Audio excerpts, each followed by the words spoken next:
جہاں مرضی پہنچ جائے بھائی، تو تھوڑے دنوں میں کہاں آنے والا ہے؟ قبر میں آنے والا.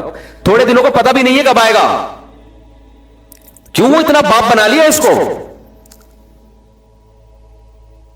صحت مسلط ہوتی ہے تو صحت مسلط ہو جاتی ہے، دولت مسلط ہوتی ہے تو دولت مسلط ہو جاتی ہے.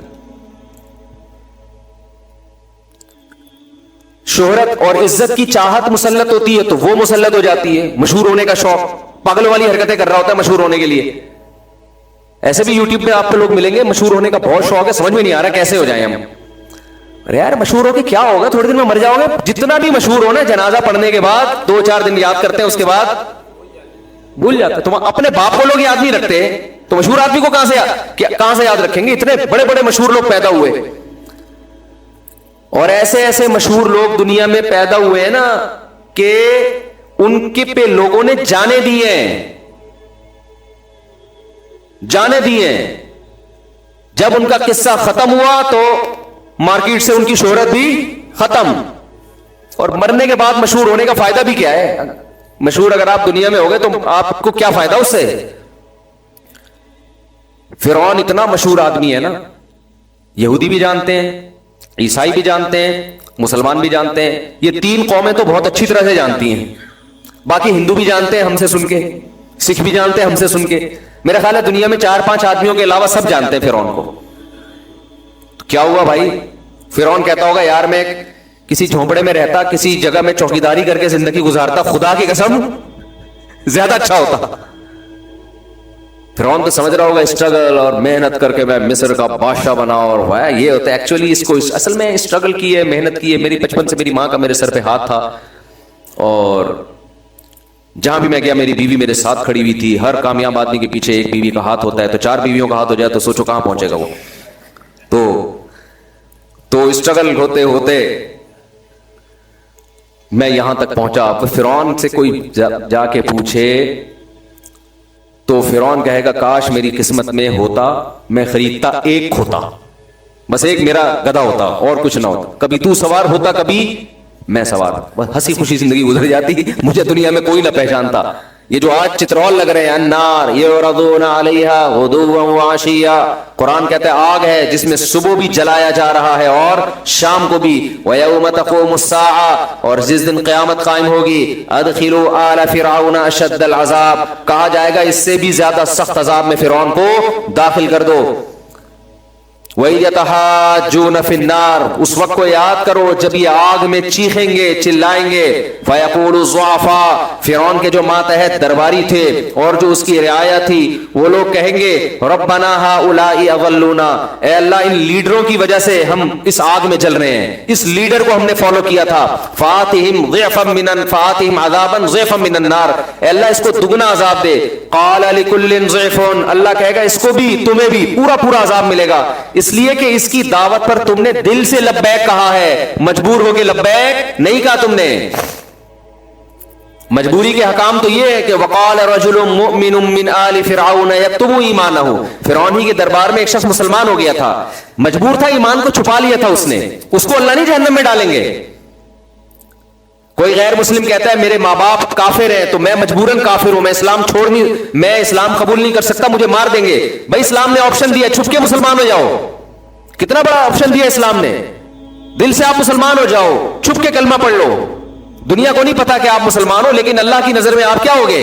مسلم ہوگے. کتنا زبردست آپشن دے دیا. تو اللہ کہے گا یہ آپشن بھی تو تھا تمہارے پاس، اس وقت تم دل سے کافر تھے.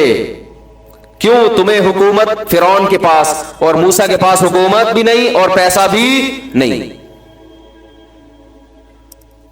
تو اللہ کے ہاں میرے بھائی کامیابی کسی اور چیز کا نام ہے، فرعونیوں کے ہاں کامیابی. آپ کہہ سکتے ہیں وہ تو ظالم تھا، ہم ظالموں کی حمایت تھوڑی کر رہے ہیں. اس کو جو فخر تھا نا فرعون کو، وہ اس پہ نہیں تھا کہ میں ظالم ہوں یا عادل ہوں، فخر اس پہ تھا کہ میں دولت مند ہوں. تو جو چیز کوڈ کرنے کی ہے وہ اس کی دولت، عزت اور شہرت. 3 چیزیں دنیا کا نام ہے، 4 چیزیں، دولت مل جائے، صحت مل جائے، عزت مل جائے، شہرت مل جائے. کوئی 5ویں چیز کی خواہش ہوتی ہے انسان کو؟ وہ 4 شادیوں کی وہ صرف ہم لوگ ہی رہ گئے ہیں، 2-4 آدمی، ورنہ ہر انسان کی خواہش کیا ہے؟ دولت، عزت، شہرت اور صحت.